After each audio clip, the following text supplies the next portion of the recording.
aceite, não admita de forma alguma ninguém chegar para você, seja lá quem for, gente, autoridade A, autoridade B, essa aqui é daqui, essa aqui é daqui, normalizar o que não é normal. A agressão física não é normal. A agressão verbal não é normal. A agressão psicológica não é normal. Não acontece em todos os lares. Eu quero que você entenda em nome de Jesus, gente. Quem quer normalizar isso, de duas uma. Ou é ignorante, não sabe que a vida não é assim. Ou um grande manipulador. E se você quiser descobrir quem é a pior pessoa na sua vida, é aquela, como alguns, ou por que não vários, da nossa sociedade, quer fazer você não gostar de você. Você não aceitar você. É uma forma de segurar, de prender. Uma vez, um senhor que conhece a minha família, mas eu não conhecia eles. Ele conhecia o meu pai. Ele disse que trabalhava de borracheiro na época. E ele disse, eu sei quem é você. Eu sei quem é a sua família. Sabe como é que eu estava, gente? Abandonada. Essa palavra, abandonada. Por quê? Por uma escolha que eu fiz. Eu decidi casar com uma pessoa contra a vontade da minha mãe. Aliás, dos meus pais. Porque eu dizia que ele era cristão. Professávamos a mesma fé. Quando você... Só uma observação aqui, tá? Quando você pensar em se casar e dizer eu quero um homem da igreja, procura saber por que é que ele está na igreja. É porque ele já é da igreja, nasceu no lar evangélico, ou ele aprontou muito lá fora e agora quer se redimir na igreja. Não aceite de forma nenhuma, gente, normalizar qualquer tipo de abuso. Qualquer tipo. Ah, mas independente. Não aceite. Quando você entender que está falando sobre ela. Um dia uma pessoa queria colocar na minha cabeça a seguinte frase. Cláudia, você está em... Como é que ela quis dizer mesmo essa palavra? Você está em vantagens. Olha para fulana. Olha para Beltrana. Olha para Ciclana. Foram abandonadas pelo marido. E o seu? Olha, tudo bem, né? Ele fez isso, é falho. O homem é falho. Mas ele tá com você. Sabe o que eles falavam mais pra mim? Não é todos, tá, gente? Toda regra tem exceção. Mas, infelizmente, você dá autoridade para as pessoas que estão perto de você, que você vê como autoridade. Hoje, a gente entende que a gente dá autoridade para quem realmente é digno de ter essa autoridade. Quem tem conhecimento, se não for de causa, mas pelo menos teoricamente. E essa pessoa chegou para mim e disse, olha, se você falar sobre esses assuntos, se você abrir a boca sobre isso, você não vai estar só prejudicando essa pessoa. Você está levando muita gente junto. A placa da igreja, o seu ministério, a reputação da família. E eu perguntei, e eu, como é que eu fico? Ela disse, vamos orar por você. E aí eu encontrei esse senhor que trabalhava com meu pai. Sabe quando a gente tá naqueles dias bem sensível, mas muito sensível, muito mal? Ele disse, eu te conheço. Para mim não era ele falando comigo, uma pessoa normal, assim, comum do dia a dia, mas era como se fosse Deus. Fala, abre a boca, fala. Eu tinha vergonha, porque os meus pais não queriam esse relacionamento. A minha mãe disse, olha, se você se casar, você vai ser aquela pessoa que não vai conhecer dinheiro, que não vai conhecer a rua, que não vai ter amigos. Você vai ser isolada de tudo e de todos. A gente sabe que quando nós casamos, tudo diminui, né? As amizades, as saídas, tudo diminui. Mas não é um cárcere normalizado. E foi o que eu vivi por muito tempo, gente. Por muito tempo. E eu comecei a encontrar pessoas, porque eu teve um momento na minha vida que eu cheguei a pensar que Deus não me via mais. Deus não estava mais nem aí pra mim, porque uma coisa que me falaram também, por isso que eu falo que tudo é as crenças. Se você acreditou, recebeu como verdade, pronto, aí acabou. É igual um boi quando, né, marca com ferro. Ela disse, Cláudia, você está debaixo de maldição, porque você desobedeceu os seus pais.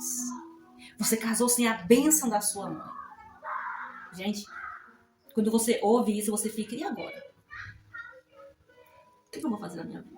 O que vai acontecer com a minha vida daqui pra frente? E eu queria consertar o passado. Não queira consertar o passado. É um caminho para a depressão. E não queira ficar querendo que tudo se resolva assim, porque também é um caminho para a ansiedade. Passado, excesso de passado, depressão.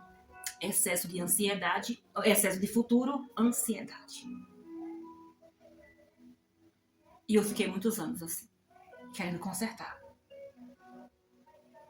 Aí outros falaram, tudo que você passa é porque você não casou virgem, você se entregou ao seu marido antes de casar, antes da bênção do pastor. Aí acabou tudo. Não era mais virgem, casei em pecado, desobediente aos pais, então eu estava totalmente lascada. E as pessoas que me rodeavam eram, você vai escandalizar a placa da igreja, você vai sair da sua casa, você é a coluna. Olha que responsabilidade. Aí eu penso, e agora? Eu não tinha saída, a não ser ficar. E quando foi em 2008, 2004, aconteceu uma das agressões dele na frente do irmão dele. Ele me bateu na frente do irmão. E ali, eu me senti um pouco amparada, porque eu sabia que não ia adiante, que ele ia ficar com vergonha. E de fato, ele ficou com vergonha. Mas ele disse que a culpada foi eu. E infelizmente, por isso que eu falo, gente, tudo que a gente passa é pra gente aprender. Eu não era mulher de fazer nada, de abrir a boca pra nada, de contar nada pra ninguém, porque eu não queria escandalizar a igreja. Eu queria ser a mulher sábia, porque a mulher sábia edifica a casa, e a mulher sábia apanha, é traída e ela é calada. Então eu queria ser essa mulher sábia. Sabemos que a mulher sábia não vive em lares e nem ambientes assim, com pessoas assim. E foram anos. Anos e anos e anos. E quando eu pensava que as coisas iam melhorar, as coisas pioravam. E quando foi em 2013, esse senhor que eu comecei falando no início do vídeo, ele falou, você vai fazer um BO. E eu disse, eu não posso. Ele disse, então eu vou contar para sua família. A sua mãe vai vir aqui. Porque você é sozinha, não é? As pessoas aqui acham que você não tem ninguém, não é? E eu comecei a chorar. Porque era verdade. E aí eu fiz um BO. Pela primeira vez. E pela primeira, única e última vez. E sabe o que aconteceu? Pra minha surpresa? Nunca mais ele me agrediu. Ninguém mais falou nada comigo. Eu perdi as amizades. Muitas amigas que eu tinha naquela igreja não ficaram mais as minhas amigas. A família não quis mais conversa comigo. Eu já era sozinha. Eu fiquei mais sozinha ainda. Mas nunca mais eu apanhei. Depois de adulta. Meu pai nunca me bateu. Minha mãe sim. A mãe sempre bate, né? Repreende. E todas as coisas que a minha mãe me deu quando criança foi bom. Mas depois de grande, você se vê apanhando de um homem que diz que te ama. E que as pessoas ao teu redor também dizem que o cara também te ama. Que o homem te ama. O mesmo homem que me beijava, que me abraçava, que me levava pra passear, era o mesmo homem que me batia. E dizia que eu era gorda, pesando 55 quilos. E dizia que eu era velha, com 26 anos. Falar é tão fácil, né, gente? Quando você tá falando, é tudo muito fácil. Tudo é muito simples, tudo parece tão banal. Mas quando você vivencia aquilo todos os dias e você fala, hoje eu vou separar. E você é julgada. Porque você ouve, como assim? Você é responsável pelo seu casamento. E se você separar, a pessoa diz, eu vou no fim do mundo te buscar. E você pode se arrepender. Acho bom você pensar bem no que você está querendo fazer. Se por acaso você arrumar outra pessoa, você já sabe o que vai acontecer. Gente, hoje eu aconselho a minha filha, tome muito cuidado. Porque entrar em algumas situações difíceis, infelizmente, é muito fácil. Sair é complicado. Pensa bem, viu? E aí Deus me deu um recomeço. Infelizmente, em 2013, em 2012 foi agressão, em 2013 a gente separou, ele ficou com outra mulher durante um ano.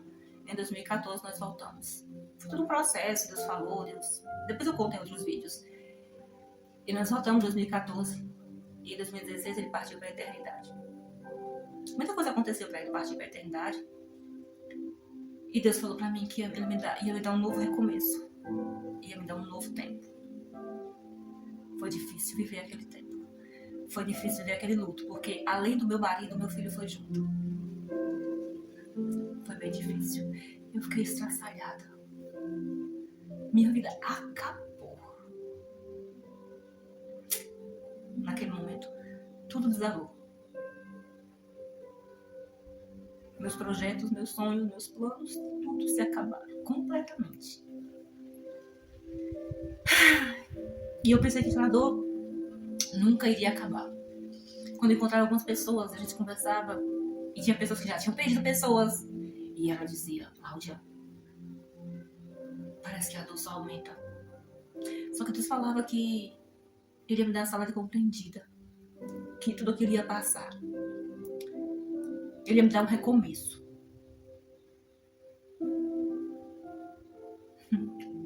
É tão interessante, né? Que pra gente chegar onde a gente tá, pra gente viver as coisas que Deus fala que a gente vai viver, a gente nem sabe tanta coisa que a gente vai ter que passar. Eu era deprimida, depressiva, oprimida. Nossa, Jesus. Religião, às vezes, é boa, mas às vezes ela é cruel. Ela sabe ser cruel. Mas tudo passou, gente. Não era assim que a gente esperava, não era assim que eu esperava, não era assim que eu acreditava que ia acontecer. Mas foi assim que terminou o desfecho. Ele faleceu, meu filho foi junto, e hoje eu estou casada, tenho outro marido, tenho outra casa, moro em outro endereço. Tenho uma filha de 7 anos, tenho a minha filha já de 24, 25. E hoje a minha vida Deus mudou de verdade. A gente nem tem ideia, né, quando Deus fala que vai mudar a nossa vida. E Deus, quando Ele fala que vai mudar, Ele muda.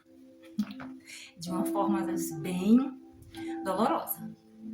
Mas Ele muda. Hoje eu tô vivendo outra vida. Antes eu não tinha prazer de chegar na minha casa.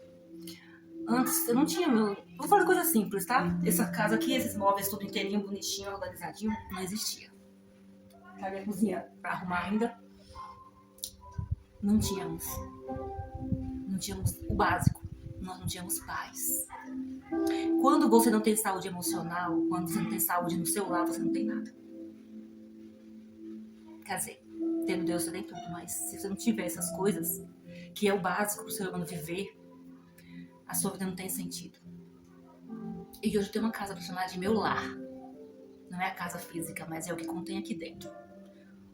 O que contém uma família, o respeito, o carinho. E não tô mais, nem fico mais por medo de alguma coisa, ou por precisão, ou por qualquer tipo de ameaça, agressão. Eu fico porque eu quero. Não é porque eu preciso, mas é porque eu quero. A pessoa que está comigo também está comigo porque quer. Não porque é por pressão, é meio de inferno. Não. Nós temos uma vida normal. Então acredite. Deus pode dar um recomeço. Pode não ser igual ao meu, porque Ele tem a forma de trabalhar com cada um. Mas a minha forma, a forma que Ele fez comigo foi arrancando. Tudo Deus arrancou. Pessoas do meu trabalho, pessoas da minha vida, eu de ciclo de amizade, ciclo de lugar social. Deus mudou tudo. Tudo. Tudo. Hoje a minha vida é completamente diferente de tudo que eu já vivi. Antes eu não dormia, hoje eu durmo demais. Antes eu não comia, hoje eu como demais. Hoje eu tenho que fazer educação alimentar, tenho que tratar o peso. Porque antes eu não passava de 40 quilos. Hoje eu estou com o dobro, 80, mais do que o dobro. E cuidando para não pesar mais, para não ficar tão feia, né, gente? Porque não nos convenhamos. Então é isso. É sobre isso, tá? Deus, Ele muda histórias, às vezes de uma forma tão dolorida. Mas Ele muda. Ele te dá um recomeço. E se Deus não permitiu que fosse restaurado, que a pessoa ficasse, é porque Deus sabe que a pessoa não ia viver e ia deixar de viver. Ia ser aquilo para sempre. E aquilo estava cansado daquilo. E Deus deu um basta. Deus deu um chega. Deu um ponto final, acabou. Agora você vai recomeçar a sua vida. Em outros lugares, com outras pessoas. Em outros ambientes, com outra mentalidade. Tudo novo. E não de novo. E eu amo essa frase. Tchau. Até o próximo vídeo.